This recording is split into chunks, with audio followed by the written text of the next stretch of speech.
आपण पाहत आहात बागलाण वृत्तांत, खबरबात महाराष्ट्राची।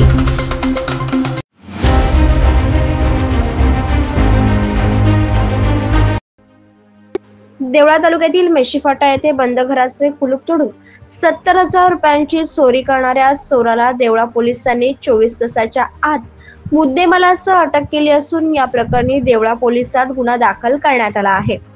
याबाबत देवळा पोलिसांकडून मिळालेल्या माहितीनुसार देवळा पोलीस ठाणे हद्दीतील मेशीफाटा येथे दिनांक 7 मार्चच्या रात्री 9:30 वाजेच्या सुमारास 8 मार्चच्या पहाटे 5:30 वाजेच्या दरम्यान सोनाली रवींद्र सोनवणे या आपल्या कुटुंबियांसह घराशेजारील कांदा चाळीत झोपलेल्या असताना अज्ञात चोराने बंद घराचे कुलूप तोडून कांदा विक्री करून आणलेले 70,000 रुपये चोरून नेले होते। याबाबत सोनाली सोनवणे यांनी देवळा पोलिसात तक्रार दिल्यानंतर देवळा पोलीस स्टेशन मध्ये सदर अज्ञात चोराविरुद्ध भारतीय न्याय संहिता कलम 305, 331 प्रमाणे चोरीचा गुन्हा दाखल करण्यात आला होता।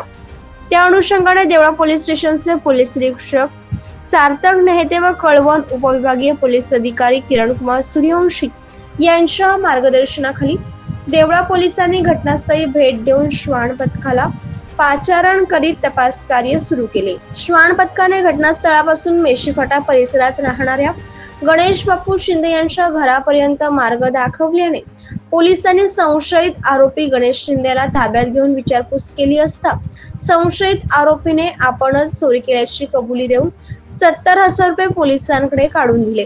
सदर गुन्ह्याची 24 तासाच्या आत उकल करून पुण्यातील चोरास अटक करून तसेच 70,000 रुपये मुद्देमालासह पोलिसांनी जप्त केल्याने पोलिसांच्या कामगिरीचे सर्वत्र कौतुक होत आहे।